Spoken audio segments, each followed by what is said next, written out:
Saya seorang mahasiswa tafsir Quran di kampung saya mempelajari kitab tafsir yang penulisnya mengatakan Rasul tidak dijamin surga. Jilbab itu katanya khilafiyah. Bolehkah saya dalami kitabnya? Enggak boleh, Mas. Masa Rasulullah SAW enggak dijamin surga? Dikemanain ayat inna a'tainakal kautsar fasalli li rabbika wanhar inna syani'aka huwal abtar. Sesungguhnya kami telah memberikan kamu telaga Kautsar. Rasulullah sudah dijanjikan oleh Allah telaga Kautsar. Apa itu telaga Kautsar? Ya, nahrun wa adanihi rabbi, kata Rasulullah. Dia sungai yang Allah janjikan kepadaku. Ya, di surga yang paling tinggi darinya keluar sungai-sungai surga. Allah menjanjikan telaga Kautsar, ternyata Rasulullah nggak dijamin masuk surga. Kemana otaknya? Ya. Rasulullah menjamin para sahabat masuk surga, Abu Bakar di surga, Umar di surga, Utsman di surga, Ali di surga. Kemudian Rasulullah tidak dijamin surga. Ya Rabb. Memang di zaman sekarang ini banyak keajaiban dunia, Mas. Ya. Benar kata para ulama, orang kalau berbicara bukan pada tempatnya, kharaja minhul ajaib, akan keluar darinya keajaiban-keajaiban, keanehan-keanehan. Antum jangan ngelihat titel, Pak. Percuma titel. Dokter ternyata ngodok yang kotor. Buat apa? Kalau ternyata pemikirannya kotor, menyimpang. Syekh Ibrahim Ruhaili dalam kitab Mauqif Ahli Sunnati wal Jamaah menyebutkan, ya, ijma' ulama tidak boleh mengambil ilmu dari ahli bid'ah, dari orang-orang yang menyimpang. Enggak boleh. Kata Rasulullah SAW, inna min asyratis sa'ah an yultamasal ilmu indal asagir. Di antara tanda hari kiamat, ilmu itu diambil dari al-asagir. Abdullah bin Mubarak, perawi hadis itu, berkata apa? Al-asagir hum ahlul bid'ah. Yang dimaksud dengan al-asagir adalah ahli bid'ah. Tuh lihat. Ya.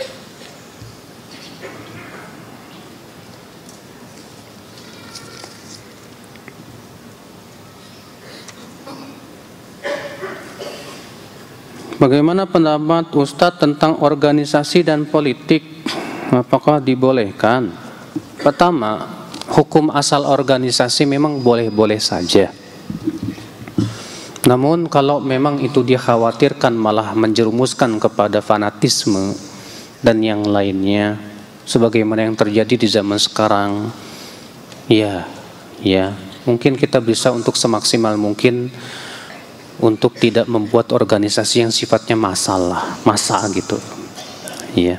Karena organisasi massa itu bukannya saya katakan tidak boleh, Mas. Tapi kebanyakan seringnya menjerumuskan kepada apa? Fanatik golongan. Jangan jauh-jauh lah yang ada di Indonesia, bagaimana ormas-ormas besar itu kayak madhab jadinya, Pak. Iya. Orang berfanatik dengan ormasnya dan yang lainnya. Iya, walaupun memang yang namanya fanatik itu mungkin akan muncul juga kepada seorang ustadz, bisa. Ada orang fanatik sama satu ustadz, kalau udah ngefan banget, tuh fanatik dah.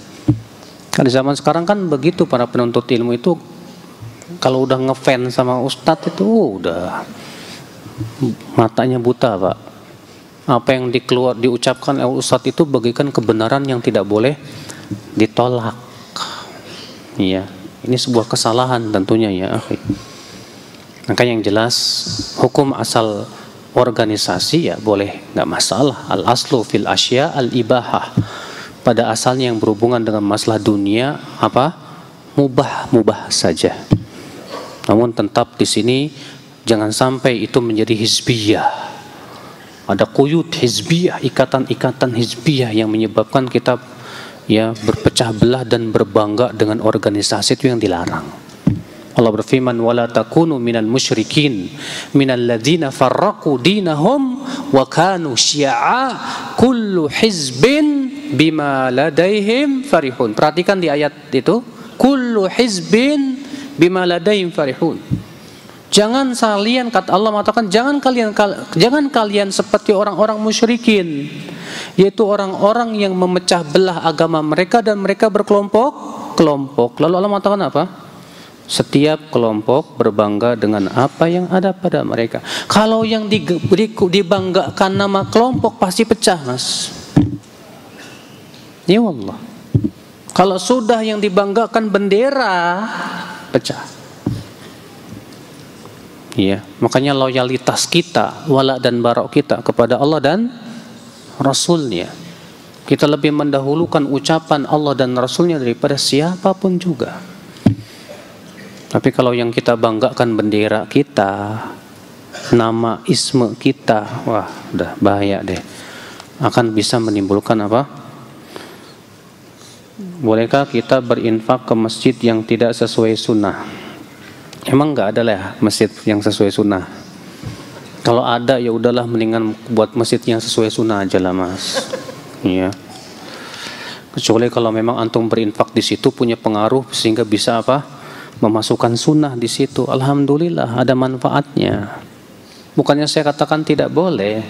Cuma masalahnya kalau kita berinfak kepada yang jelas-jelas sunnah kan, masya Allah kan, akan digunakan untuk acara-acara sunnah, kajian sunnah, kan lebih besar manfaatnya, lebih besar maslahatnya. Iya.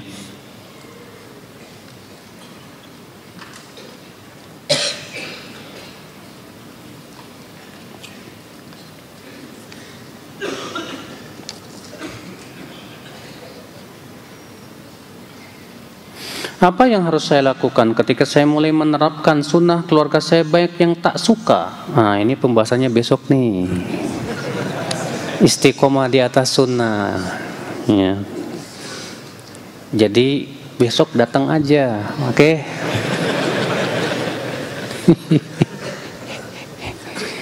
Apakah semua persoalan khilafiyah bisa diterima? Ya enggak lah. Apa makna khilafiyah, Pak? Khilafiyah itu perbedaan pada. Apakah setiap yang diperselisihkan itu kita hormati, kita terima? Enggak. Kalau masalah ijtihadiyah betul. Beda masalah khilafiyah dengan masalah ijtihadiyah. Masalah ijtihadiyah artinya masalah-masalah yang tidak ada nas pada permasalahan tersebut, sehingga para ulama berijtihad. Iya. Sedangkan khilafiyah adalah masalah yang diperselisihkan antara Anda dengan saya atau yang lainnya dan ulama. Ini masalah yang belum tentu bisa kita terima semuanya. Contoh, khilaf antara Ahlus Sunnah dengan Khawarij. Ya, perbedaan antara Ahlus Sunnah dengan Khawarij. Khawarij berpendapat pelaku dosa besar kafir, murtad dari agama, dan pelakunya kekal dalam api neraka. Sedangkan Ahlus Sunnah mengatakan pelaku dosa besar tidak kafir. Apakah bisa kita terima pendapat orang Khawarij? Ya enggak lah. Khilaf antara Ahlus Sunnah dengan Syiah. Khilaf antara Ahlus Sunnah dengan Murji'ah. Hatta dalam masalah fikhiyah, terkadang khilaf tidak bisa terima. Contoh, Abu Hanifah berpendapat bahwa arak itu yang terbuat dari anggur saja. Pendapat ini batil. Kenapa? Karena bertabrakan dengan hadis kullu muskirin khamrun wa kullu khamrin haram. Setiap yang memabukkan itu arak. Tuh lihat. Rasulullah mengatakan bahwa arak itu setiap yang. Sementara Abu Hanifah mengatakan arak itu yang terbuat dari anggur aja. Kalau bukan dari rambutan, nggak masuk. Pendapat batil ya akal Islam. Makanya kita harus lihat. Iya. Kalau dia memang pendapatnya, dalilnya sahih, dan tata cara memahaminya pun juga sesuai dengan kaidah-kaidah syariat. Ya. Dan memang dalam masalah itu tidak ada nas, tidak pula ada ijma'. Maka pada waktu itu kita pilih yang mana yang paling rajih, tapi kita tidak menyesatkan yang lain. Kan banyak di zaman sekarang, kita itu harus belajar menghormati pendapat ya. Tak dulu, pendapat kayak gimana dulu. Pendapatnya orang liberal yang mengatakan agama semua sama, kita hormati, enak aja. Pendapat orang yang mengatakan katanya Rasulullah tidak dijamin masuk surga, kita hormati, enak aja. Pendapat yang mengatakan nggak apa-apa LGBT juga, enak aja. Yang seperti apa yang kita hormati, akhi? Tentu ini harus kita pahami baik-baik. Tidak setiap pendapat itu bisa kita hargai.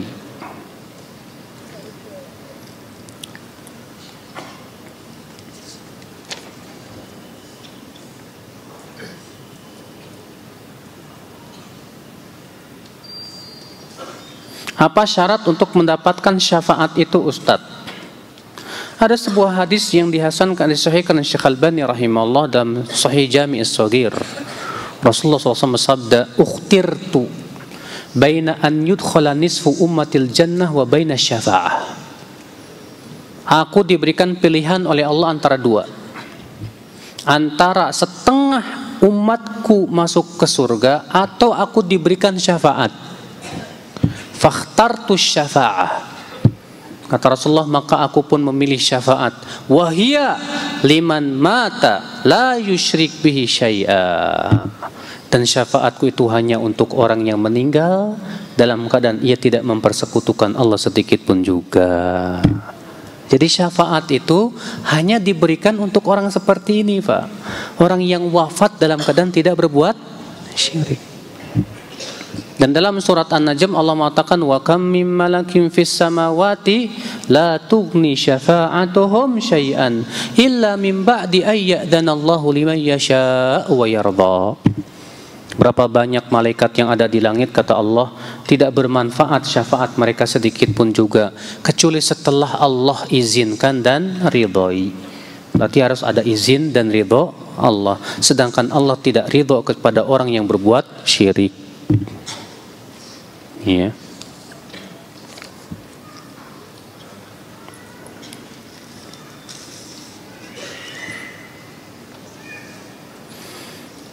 Ustaz, Rasulullah ketika dapat masalah beliau langsung sholat.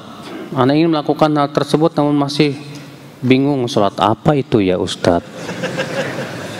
Apa niatnya ya Ustaz? Apakah sholat 2 rakaat saja atau sholat hajat ya Ustaz? Yang jelas ya disebutkan dalam hadis tersebut, karena Rasulullah SAW idza hazabahu amrun shalla. Ya, apa sholatnya? Ya, sholat mutlak boleh, nggak masalah. Yang jelas Allah menyuruh kita untuk meminta bantuan dengan sabar dan sholat. Ya, ada seorang sahabat dikatakan oleh Rasulullah, sal, silakan minta. Kata sahabat ini, as'alu murafaqataka fil jannah. Hai Rasulullah, aku minta bisa menemanimu di surga. Kata Rasulullah, wa ghayra dzalik, tidak ada yang lain? Huwadak, itu saja ya Rasulullah.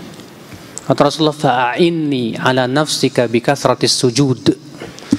Bantu aku atas dirimu untuk banyak sholat. Disebutkan Imam Ahmad sehari semalam sholat 300 rakaat. Bukan sholat tahajud doang. Seperti yang dikatakan sebagian orang, atau Imam Ahmad sholat tahajud 300 rakaat, salah. Imam Ahmad sholat sehari semalam 300 rakaat. Bayangkan. Ya. Perbanyak sholat. Sholat mutlaknya, sholat sunnah rawatibnya, sholat sunnah yang lainnya.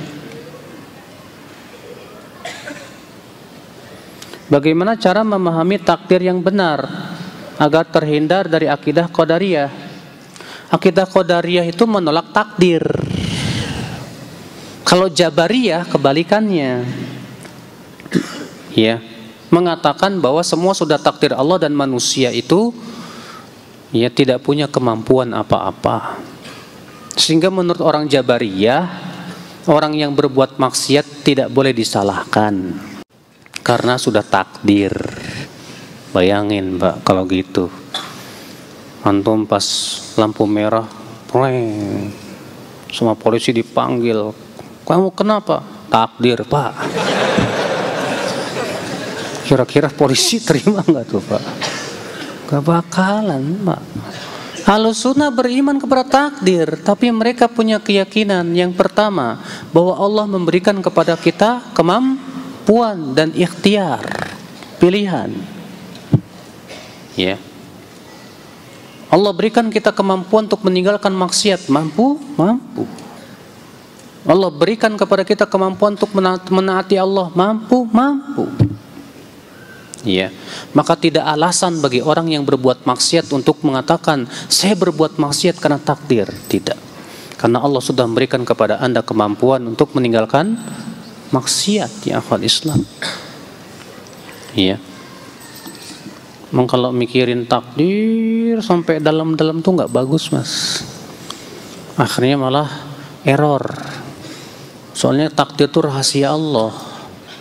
Kemampuan kita mikirin takdir itu terbatas. Otak kita terbatas, ilmu Allah tidak terbatas. Saya kesini bersama sepupu juga Ustadz.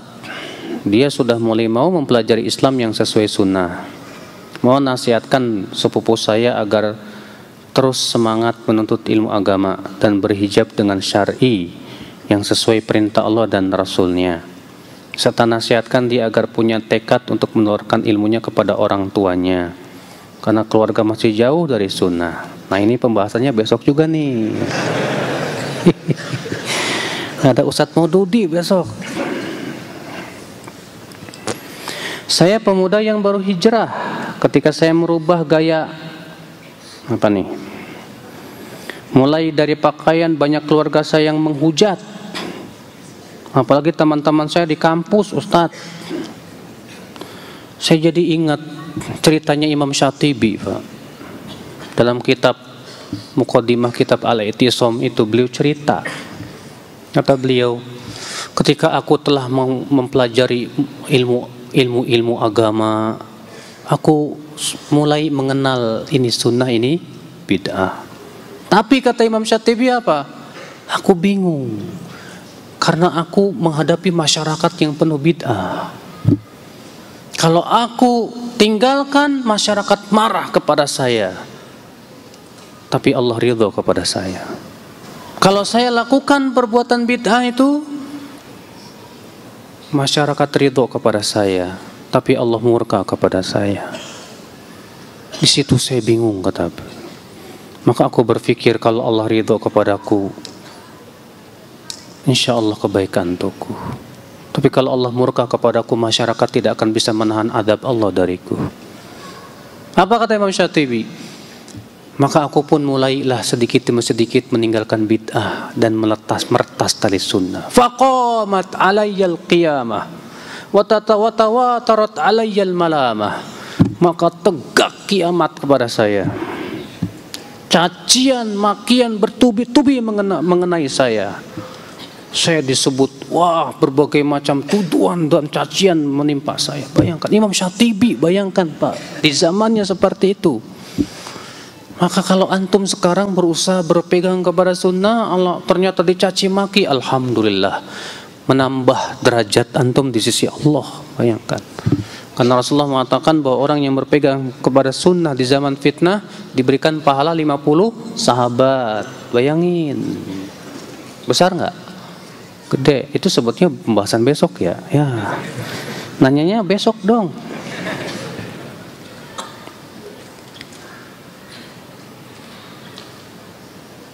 Orang yang tadi malamnya berbuat maksiat, subuhnya sholat, dan besoknya seperti itu juga Ustadz. Apakah diterima ya taubat dan sholatnya? Sholatnya sesuai nggak dengan syarat-syaratnya, rukunnya dan yang lainnya? Kalau rukunnya, syaratnya dipenuhi semua, ya sah sholatnya sih Pak. Tapi kok kenapa sholatnya tidak memberikan pengaruh ya? Nah itu tanda-tanda besar. Itu berarti tandanya sholatnya dimasuki sesuatu Pak. Ima ketidakikhlasan, atau rasa ujub atau yang lainnya yang menyebabkan akhirnya sholatnya tidak berpengaruh dalam hidupnya. Padahal kan sholat itu seharusnya inna sholata tanha anil fahsya wal munkar. Orang yang terus berpegang kepada sholat dan memperbaiki sholat, insya Allah suatu ketika dia akan tinggalkan itu. Iya. Iya. Tapi kok ternyata sholatnya tidak berpengaruh apa-apa ya, tidak merubah sama sekali ya. Kenapa itu? Oh, berarti yang harus diperiksa sholatnya itu, Pak. Apa kiat-kiat untuk cepat menumbuhkan janggut? Ana nggak usah jawab nih, soalnya Ana juga segini, Mas. Antum kok nanyanya ke saya sih? Nanyanya cuma yang ini tuh Ikhwan tuh. Sini. Antum sini. Nah, kalau ini baru bisa ditanya nih. Nih, antum yang jawab, akhi. Assalamualaikum. Gimana katanya biar berjanggut banyak? Rezekinya sih. Oh, udah rezekinya. Oh, ya udah deh, duduk deh. Aduh. Sampai aneh ada yang nanya, Ustadz kok nggak berjanggut sih katanya. Bukannya Ustadz bilang janggut wajib. Ya gimana dikasihnya segini? Tapi alhamdulillah sih masih mending aneh daripada Ustadz Firanda.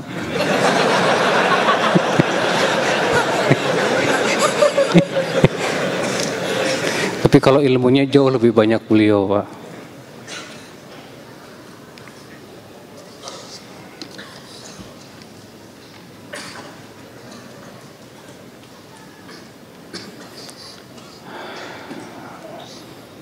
Apa pendapat Ustadz tentang ISIS Daulah Islamiyah? Ya akhi, fatwa para ulama jelas tentang ISIS itu. Fatwa ulama Saudi semua mengatakan ISIS itu khawarij. Tanya kepada masyaikh kibar di sana. Fatwa mereka satu, ISIS itu khawarij. Ya. Mereka bilang katanya ustadz-ustadz roja tukang gembosi jihad. Yang gembosi jihad mereka yang mereka anggap jihad itu. Nggak masalah kan? Mereka anggap jihad bom di mana-mana, itu jihad. Kalau kita dianggap menggembosi seperti itu nggak masalah, karena itu bukan jihad ya akhi. Para ulama pun tidak ada yang mengatakan itu jihad. Itu jihad menurut mereka aja.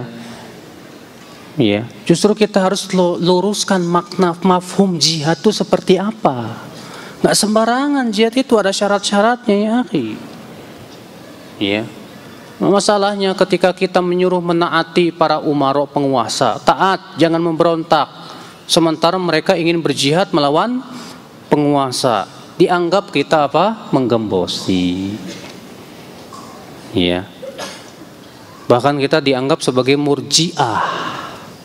Seringnya begitu, Pak. Itu murji'ah tuh. Kenapa? Karena kita tidak mau mengkafirkan seperti yang mereka kafirkan. Ya. Allah musta'an ya akhal Islam. Saat ini ada seorang dai yang cukup naik daun. Naik daun, daunnya segede apa ya?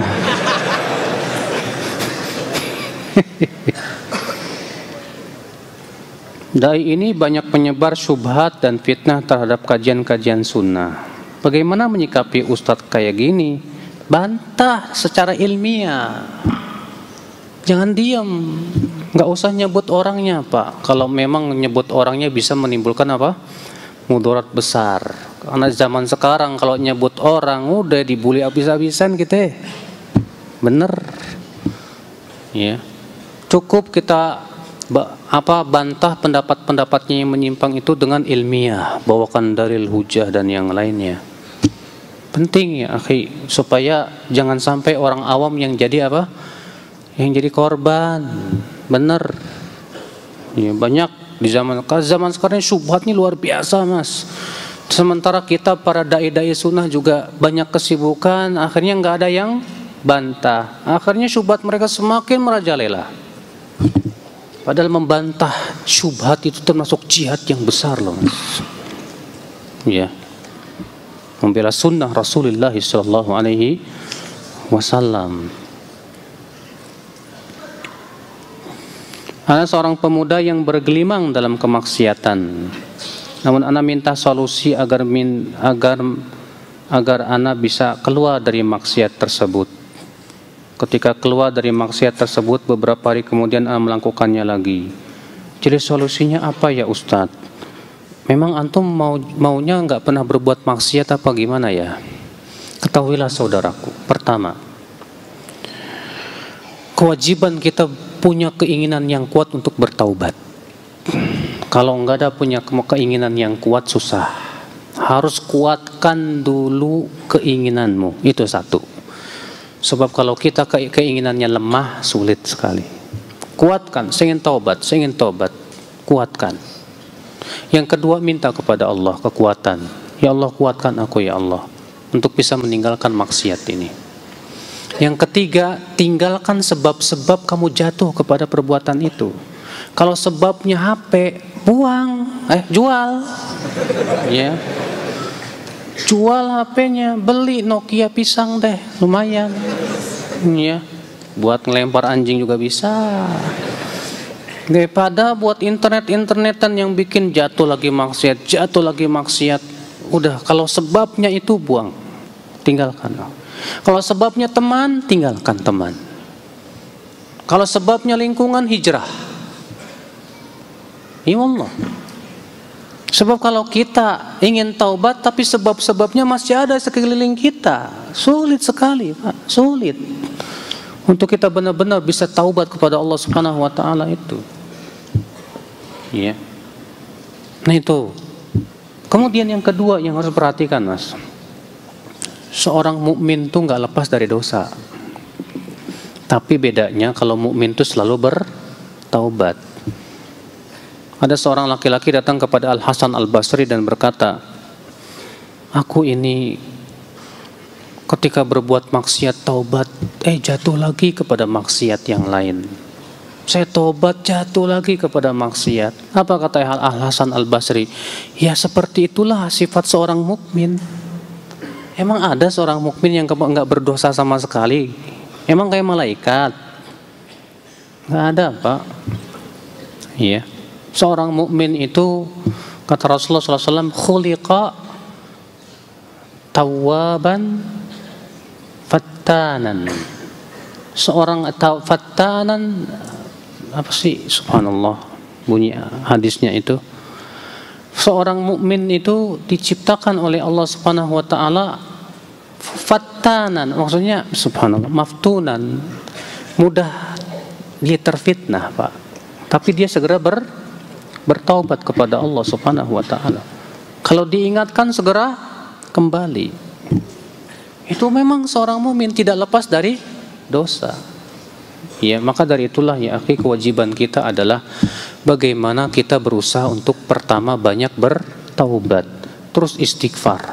Kemudian kita berusaha mencari lingkungan yang baik untuk hidup kita, Pak. Teman-teman yang soleh. Kalau masih jomblo segera nikah. Ya. Terkadang antum berbuat maksiat gara-gara antum masih jomblo. Jadi akhirnya maksiat mulu. Ya udah segera nikah. Cari wanita-wanita yang solehat. Ya, cari lingkungan yang baik, teman-teman yang masya Allah. Ya, itu berusahalah. Saya seorang pekerja mempunyai atasan beragama Nasrani. Terkadang beliau menghambat saya untuk sholat awal waktu dengan alasan toko lagi ramai. Bagaimana sebaiknya respon saya terhadap beliau? Iya, sholat awal waktu, toko lagi ramai. Pertama ya akhi, memang sholat awal waktu itu sebuah keutamaan, betul. Iya. Kalau misalnya toko lagi ramai, nggak ada yang jaga, kecuali kamu atau beberapa orang. Gimana nih Ustadz? Pilih sholat awal waktu atau saya tetap jagain waktu sholat? Nanti setelah mulai ramainya, ya ini saya sholat berjamaah sama teman-teman. Apa seperti itu boleh? Saya jawab boleh, nggak apa-apa. Iya. Kenapa? Karena kita melihat mana yang lebih maslahat. secara hukum mana yang lebih wajib juga. Sholat berjamaah di awal waktu memang keutamaan, tapi kan bukan sebuah perkara yang sifatnya wajib. Tapi kalau antum tetap sholat di waktunya berjamaah, ya, setelah melaksanakan kewajiban antum dan tugas antum, gak masalah juga seperti itu. Karena para ulama mengatakan bahwa sholat berjamaah itu tidak syarat harus di masjid. Ini disebutkan dalam satu riwayat bahwa Imam Ahmad kajian di rumahnya, kemudian terdengar sholat di masjid, adzan di masjid. Kemudian sebagian mengatakan, ayo kita pergi ke masjid. Kata Imam Ahmad, ini kita berjamaah. Ini kita apa? Berjamaah. Artinya, ya, seakan beliau mengisyaratkan bahwa sholat berjamaah itu tidak syarat harus di mana? Di masjid. Kalau memang ada teman-teman yang setelah selesai melaksanakan kewajiban, ya baru kemudian sholat berjamaah, alhamdulillah. Ya, Allahu a'lam.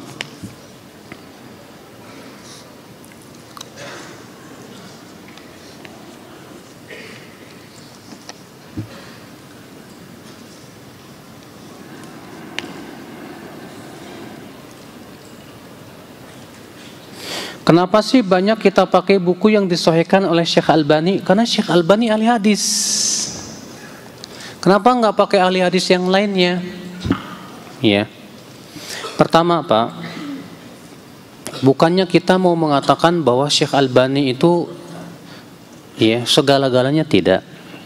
Tapi pertama, tujuan kita mengatakan disahihkan oleh Syekh Albani, disahihkan fulan, adalah untuk mengamanahkan ilmiah bahwa ini hadis disahihkan oleh Syekh Albani, ini hadis disahihkan oleh fulan dan fulan. Itu penting, Pak. Jangan sampai kita katakan hadis ini sahih sehingga orang menganggap bahwa yang mensahihkan saya. Wah, ini namanya al-mutasyabbi bima lam yu'tah. Orang yang merasa kenyang dengan sesuatu yang tidak dikasih kepada dia. Iya. Hadis ini yang mensahihkan Syekh Albani. Saya belum sempat untuk memeriksanya, tapi saya tahu Syekh Albani mensahihkannya. Boleh saya ambil? Boleh, nggak masalah. Iya. Apalagi orang-orang yang sifatnya awam, yang tidak bisa membedakan mana sahih, mana dhaif. Maka mentaklid seorang alim ulama itu harus bagi dia, Pak. Harus. Walaupun kita tidak katakan bahwa Syekh Albani itu pasti benar, belum tentu. Ya, Syekh Albani ulama. Imam Bukhari ulama. Demikian pula para ahli hadis yang lain ulama. Ketika terjadi perselisihan di antara mereka, kewajiban kita apa? Kita lihat apa hujah mereka masing-masing. Kalau kita diberikan oleh Allah keilmuan, ya pernah belajar ilmu hadis, kita lihat apa sih alasan mereka masing-masing. Baru kita tarjih, oh saya lebih condong pada pendapat yang mengatakan dhaif misalnya. Pendapat Syekh Albani dalam hal ini saya tidak pegang. Gak masalah. Ya, kita itu tidak pernah diajarkan oleh para ulama. Hatta Syekh Albani juga gak pernah mengatakan kamu harus ikut saya, kalau enggak sesat kamu. Gak pernah, Pak. Taib akhi, yang terakhir,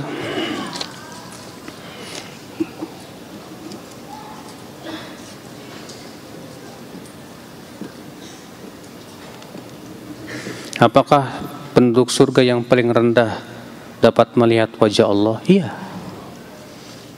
Iya, karena hadis yang menyebutkan tentang melihat Allah itu hukumnya mutlak untuk seluruh penduduk surga. Iya.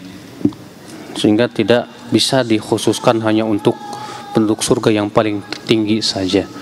Baiklah Bapak sekalian, mohon maaf ya bila ada kata-kata yang tak berkenan di hati.